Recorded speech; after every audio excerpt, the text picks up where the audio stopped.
다 함께 사도신경으로 우리 신앙을 고백하겠습니다. 나는 전능하신 아버지 하나님 천지의 창조주를 믿습니다. 나는 그의 유일하신 아들 우리 주 예수 그리스도를 믿습니다. 그는 성령으로 잉태되어 동정녀 마리아에게서 나시고 본디오 빌라도에게 고난을 받아 십자가에 못 박혀 죽으시고 장사된 지 사흘 만에 죽은 자 가운데서 다시 살아나셨으며 하늘에 오르시어 전능하신 아버지 하나님 우편에 앉아 계시다가 거기로부터 살아있는 자와 죽은 자를 심판하러 오십니다. 나는 성령을 믿으며 거룩한 공교회와 성도의 교제와 죄를 용서받는 것과 몸의 부활과 영생을 믿습니다. 아멘. 찬송가 447장 찬양하시겠습니다.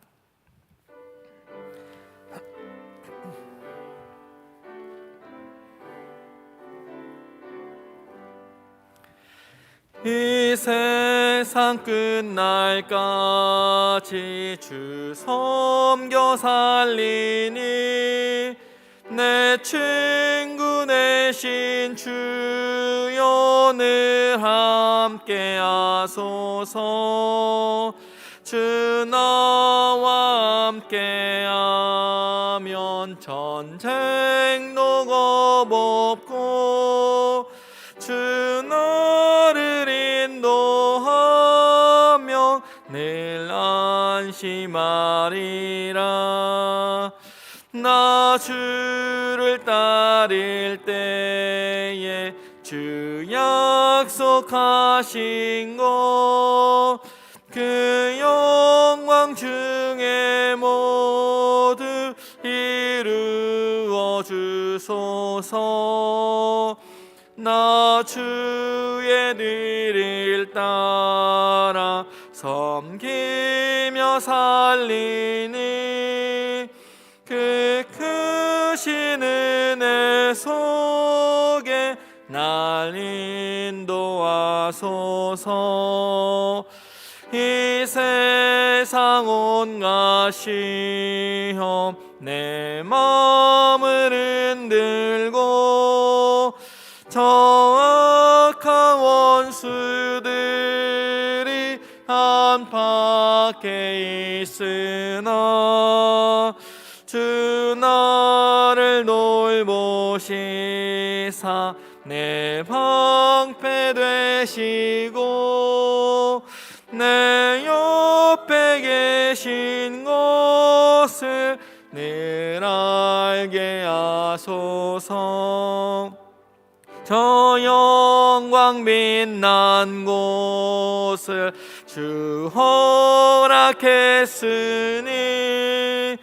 그 허락하신 곳을 늘 사모합니다. 끝까지 쉬지 않고 주 따라가리니 주 넓은 사랑으로 늘 인도하소서.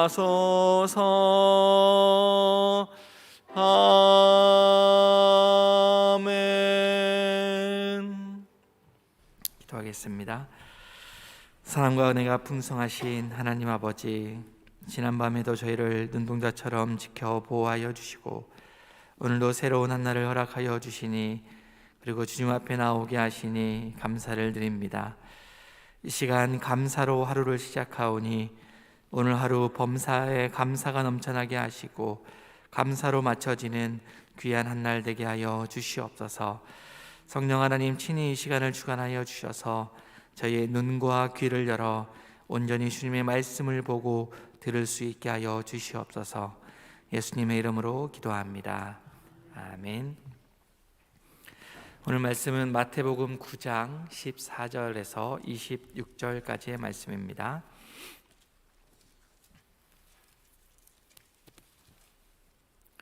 마태복음 9장 14절에서 26절까지 신약 14쪽에 있습니다. 저와 여러분이 한 절씩 교도하겠습니다. 그때 요한의 제자들이 예수께 나와 이르되 우리와 바리새인들은 금식하는데 어찌하여 당신의 제자들은 금식하지 아니하나이까?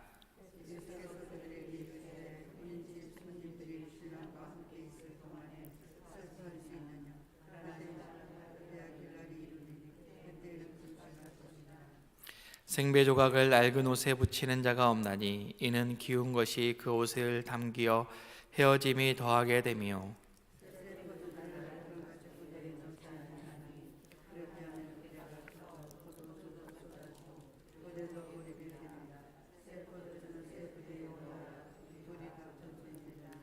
예수께서 이 말씀을 하실 때에 한 관리가 와서 절하여 이르되 내 딸이 방금 죽었사오나 오셔서 그 몸에 손을 얹어 주소서.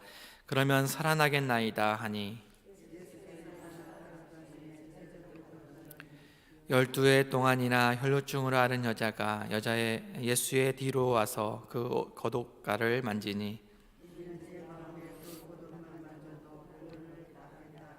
예수께서 돌이켜 그를 보시고 이르시되 딸아 안심하라 내 믿음이 너를 구원하였다 하시니 여자가 그 즉시 구원을 받으리라.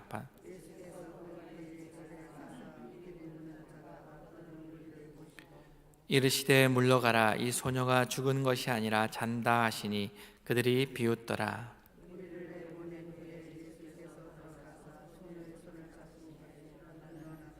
함께 읽겠습니다. 그 소문이 그 온 땅에 퍼지더라. 아멘. 에바다 찬양대가 하나님께 찬양드리겠습니다.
아멘. 귀한 찬양 하나님께서 영광 받으신 줄 믿습니다. 믿음으로 오늘도 승리하시는 저와 여러분 되시기를 바랍니다. 오늘도 우리 하나님이 함께 하십니다. 하나님과 동행하시는 귀한 한 날 되시기를 바랍니다. 오늘 말씀은 예수님이 앞서 9절부터 마태를 제자로 부르시고 또 마태의 집에서 많은 세리와 또 죄인들과 함께 식사를 나누고 있을 때에 일어난 그런 일입니다.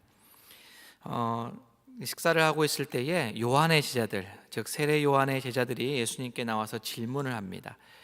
우리와 바리새인들은 금식하는데 어찌하여 당신들의 제자들은 금식하지 아니하나이까? 이렇게 질문하는 거죠. 지금 막 맛있게 밥을 먹고 있는데 갑자기 나타나서 왜 금식하지 않냐고 이렇게 말씀합니다. 질문합니다. 그 당시에 유대인들에게 있어서 경건의 모양 중에 아주 중요한 대표적인 것이 바로 금식이죠. 특별히 바리새인들은 일주일에 2번씩 금식일을 정해서 월요일과 목요일에 금식일을 정해서 금식하였습니다. 세례 요한은 금욕적인 삶을 살았기 때문에 평소에도 자주 금식을 하였고 그의 제자들도 세례 요한을 따라서 그렇게 금식하는 그런 삶을 살았습니다.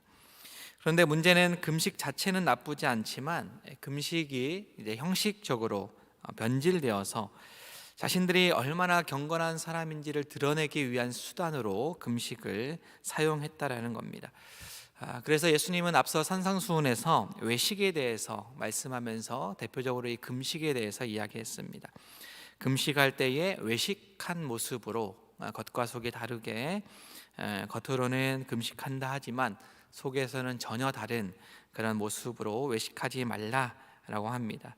그리고 이들은 자신들이 금식하는 모습을 외식적으로 드러내면서 또 한 가지의 문제는 금식하지 않는 다른 사람들을 죄인 취급하며 정죄하는 모습을 보여주고 있다라는 겁니다. 오늘 요한의 제자들의 질문에서 유추해 볼 수 있는 것이 있는데요.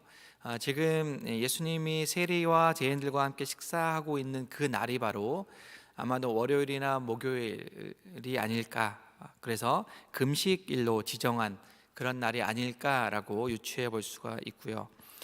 자신들은 금식일이라 지금 금식하고 있는데 엄밀히 말하면 하나님 앞에서 금식한다 하기보다는 형식적으로 금식하고 있는 그런 자들이라고 할 수 있는데, 예수님과 제자들이 마치 잔치를 베푸는 것처럼 그것도 자신들이 평소에도 정죄하고 있는 그런 세리들, 그런 죄인들과 함께 식사한다는 것 자체가 아주 불편하죠. 그리고 이해가 되지 않습니다. 그래서 금식을 하지 않는 예수님과 제자들을 경건하지 않다라고 생각하고 판단하여서 질문하고 있습니다.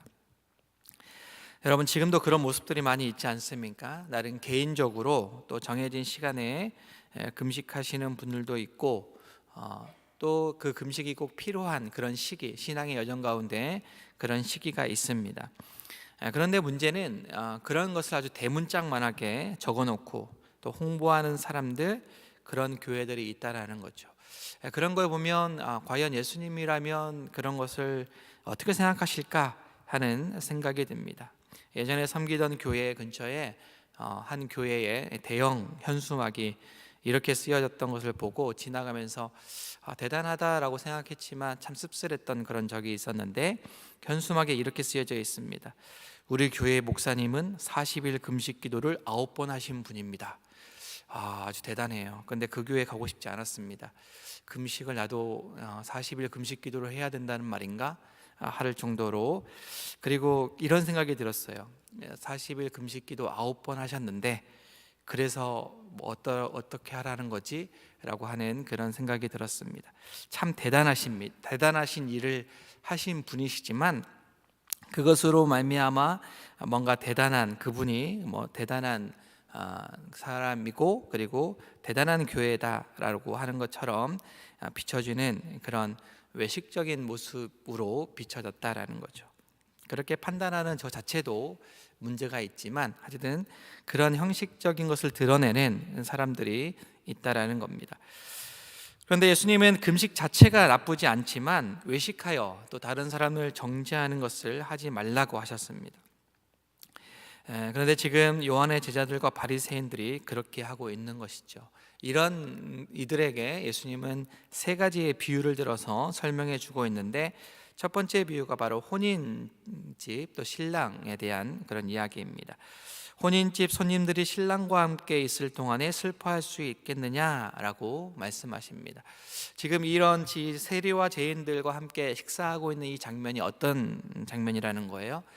혼인집과 같다라는 겁니다. 이건 무슨 의미냐면 마치 지금 혼인집과 같이 신랑과 또 신부가 만나서 이렇게 잔치를 베풀고 있다라는 거죠. 구약에서부터 쭉 내려오던 그 대표적인 비유가 무엇입니까? 하나님과 이스라엘 백성들, 하나님과 백성들 사이의 그 사이를 신랑과 신부로 비유를 하고 또 혼인 관계로 많이 비유하였습니다. 지금 신랑 되신 예수님, 하나님이신 예수님이 신부되는 죄인들을 불러서 하나님 나라 잔치를 혼인집과 같이 그렇게 잔치를 펼치고 있는 상황이라는 거예요. 이런 날에 금식할 수 있겠느냐라고 말씀하고 있고, 그런데 이 시간들이 지나서 금식할 때가 온다라는 겁니다. 언제입니까?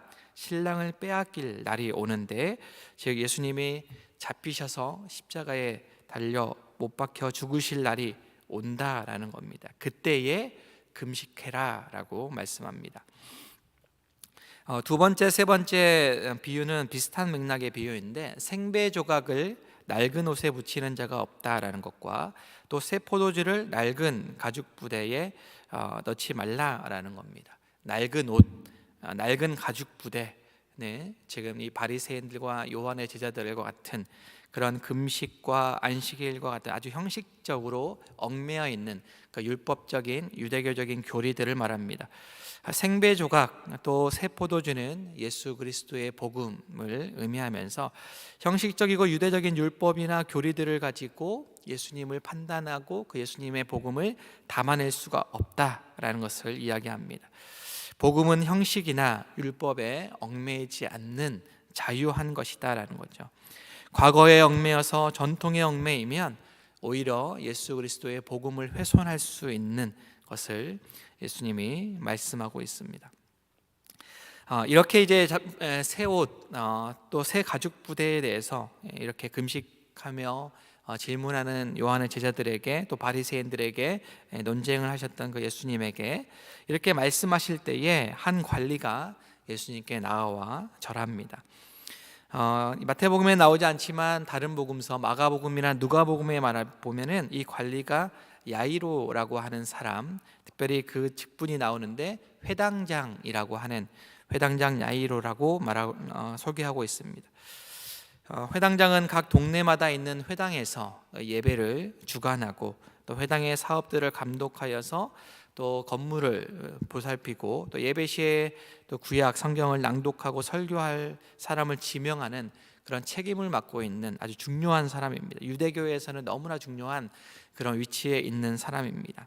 공동체의 지도자라는 거죠. 하지만 그 관리는 회당장이라고 하는 지위가 있음에도 불구하고 예수님을 만나자마자 그의 발 앞에 절합니다. 엎드려서 간구하죠. 그 이유가 있습니다. 딸이 하나 있는데 방금 죽었다라는 겁니다. 그런데 죽었지만 오셔서 그 몸에 손을 얹어주면 그러면 살겠나이다 라고 하는 그 당시에 유대인들, 바리새인들, 요한의 제자들에게는 있지 않은 그런 믿음으로 지금 간청하고 있습니다. 예수님은 이 관리의 간청을 듣고 청을 듣고 관리의 집을 향해서 나아가는데, 제자들과 함께 갔다라고 하지만 다른 복음서에는 많은 무리들이 예수님을 둘러싸고 있다라고 말씀하고 있습니다. 마치 게릴라 콘서트처럼 예수님이 가는 곳곳마다 많은 무리들이 따라오는 아주 예수님을 밀접하게 이렇게 둘러싸고 있는 그런 분위기입니다. 그런 무리 속에서 12년 동안 12해 동안 혈루증으로 앓고 있는 여자가 함께 하고 있고, 그 여자가 예수님의 뒤로 와서 그 겉옷가를 만졌다라고 말씀하고 있습니다.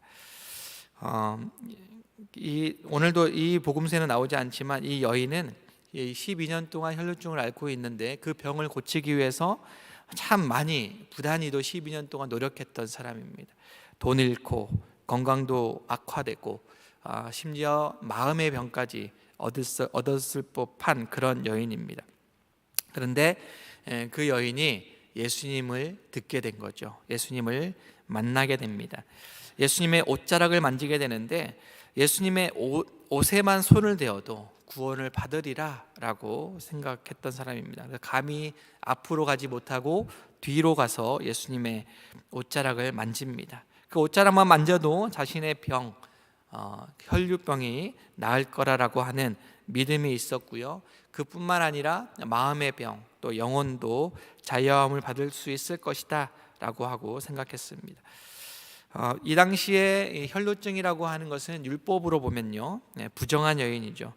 누구도 닿으려고 하지 않는 아주 부정한 그런 사람이고, 그 혈루증 여인을 만진 사람도 부정하게 되는 그런 자가 바로 혈루증 여인입니다. 하지만 그녀는 용기를 내어서 사람들을 피해 있어야 할 그 상황에 용기를 내어 예수님의 앞에 나아가고 예수님의 뒤에서 옷자락을 만집니다. 자신의 부정이 예수님의 크신 정함으로 인하여서 정결하게 될 것을 믿었기 때문에 나오게 됩니다. 자신이 부정하지만 자신의 부정으로 말미암아 예수님이 부정해지는 것이 아니라 예수님의 거룩하심, 예수님의 그 하나님 되심으로 말미암아 이 여자의 부정이 정함으로 바뀌게 될 것을 이 여자에게는 믿음이 있었다라는 거죠. 이러한 믿음으로 예수님의 옷자락을 잡았을 때에 그녀는 자신을 12년 동안이나 괴롭혔던 너무나 오랫동안 괴롭혔던 그 병이 즉시 나았음을 느낄 수가 있었습니다. 그때 예수님이 돌이켜서 그를 바라보고 있는 거죠. 정죄를 받을 것 같았는데 그 여자는 예수님에게 정죄를 받을 것 같았는데 다른 요한의 제자들이나 바리새인처럼 이 여자를 정죄하지 않으시고 예수님은 그 여자에게 이렇게 말씀하십니다. 22절에 딸아 안심하라 내 믿음이 너를 구원하였다.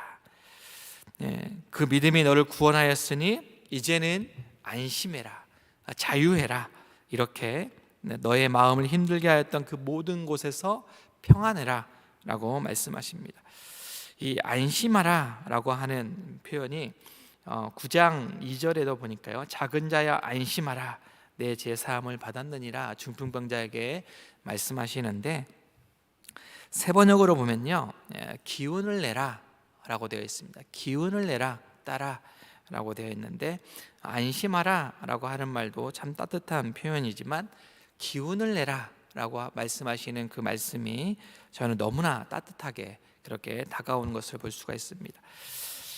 두려워 떨고 있는 여인, 혹 나를 정죄하지 않을까, 나를 판단하지 않을까, 나를 부정하다라고 손가락질하지 않을까 라고 불편한 마음을 가지고 있는 그 여인을 향해서 예수님이 말씀하시는 거예요. 기운을 내라.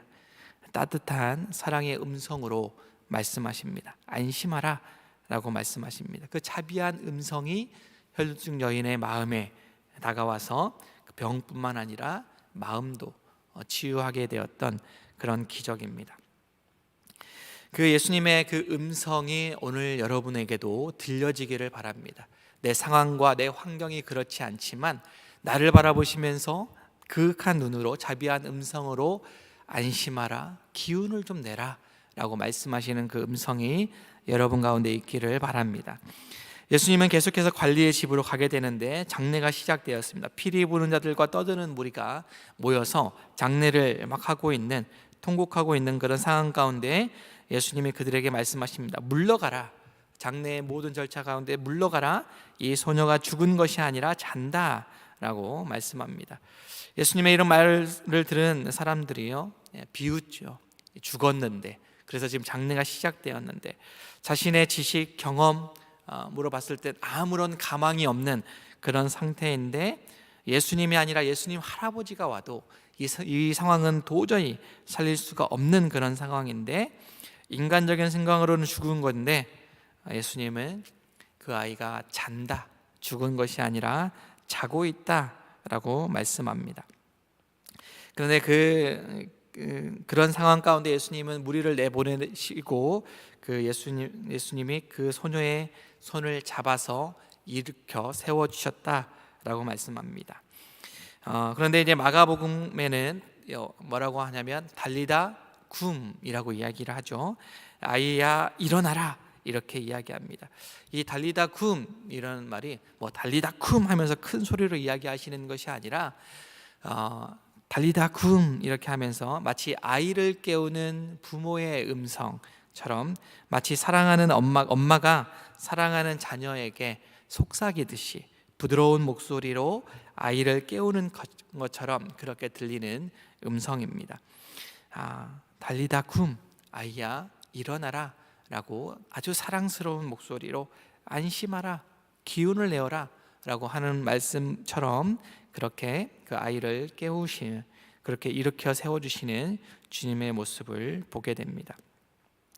인간의 지식과 경험으로 더 이상 안 된다 라고 판단되어지는, 그렇게 믿고 있는 그런 시대 가운데 예수님은 그것을 뛰어넘는 우리의 지식과 경험의 테두리를 뛰어넘어 활동하시고 기적을 베푸시는 예수님의 심을 보여주고 있습니다. 그때의 26절에 그 소문이 그 온 땅에 퍼지더라. 오늘 8장과 9장에서 일어나고 있는 많은 이적들이 점차 예수님의 소문이 계속해서 퍼져나가고 있는 그 상황을 보여주고 있는데, 그래서 10장에 나아가서 예수님의 복음이 본격적으로 전파되는 그 상황 가운데 아주 중요하게 이런 이적들이 나타나고 있는데, 그런 이적들 가운데 예수님이 어떤 분이신가, 따뜻한 음성으로, 따뜻한 마음으로 안심하라, 기운을 내어라 말씀하시고, 특별히 그 소녀 그리고 혈루증 여인 그런 자들을 향해서 마치 요한의 제자들과 바리새인들처럼 정죄하지 않고 따뜻하게 안아주시며 일으켜 세워주시는 그 놀라우신 예수님이 바로 저와 여러분이 믿고 있는 바로 예수님이시다라는 것을 보여주고 있습니다. 저희도 그 주님의 음성을 듣고 또 믿고 그 주님을 따라가는 그런 믿음으로 오늘 하루 승리하시는 저와 여러분의 삶 되시기를 바랍니다. 이 시간 함께 기도하실 때에 오늘도 우리에게 말씀하시는 안심하라, 기운을 내라 라고 말씀하시는, 내 믿음이 너를 구원하였다 라고 말씀하시는 그 음성이 우리 가운데 있게 하여 주시옵소서. 특별히 지진으로 힘들어하고 있는 터키, 하나님께서 그들의 손을 붙잡아 주시고 그들에게 기운을 내라 말씀해 달라고 시간 함께, 또 우리 연약한 자들에게 기운을 내라 라고 말씀하시는 주님의 음성이 그들 가운데 들려줄 수 있도록 위해서 함께 기도하도록 하겠습니다. 기도하겠습니다.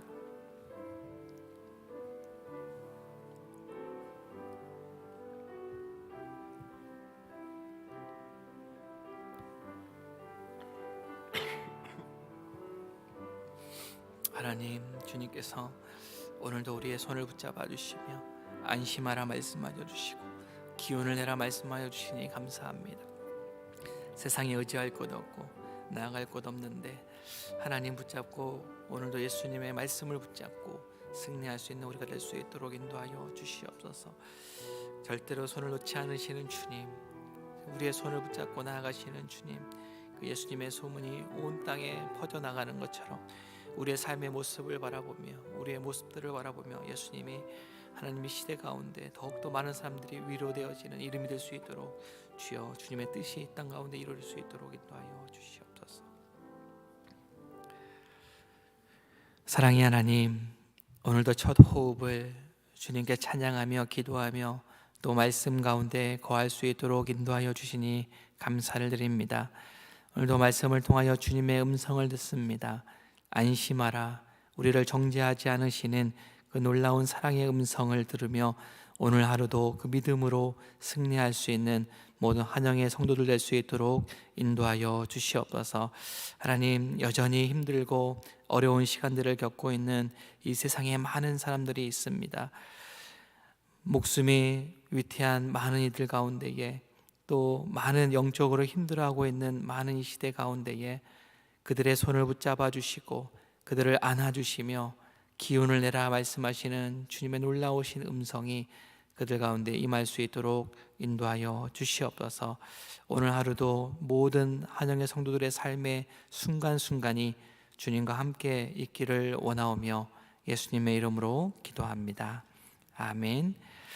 하늘에 계신 우리 아버지, 아버지의 이름을 거룩하게 하시며 아버지의 나라가 오게 하시며 아버지의 뜻이 하늘에서와 같이 땅에서도 이루어지게 하소서. 오늘 우리에게 일용할 양식을 주시고 우리가 우리에게 잘못한 사람을 용서하여 준 것 같이 우리 죄를 용서하여 주시고 우리를 시험에 빠지지 않게 하시고 악에서 구하소서. 나라와 권능과 영광이 영원히 아버지의 것입니다. 아멘.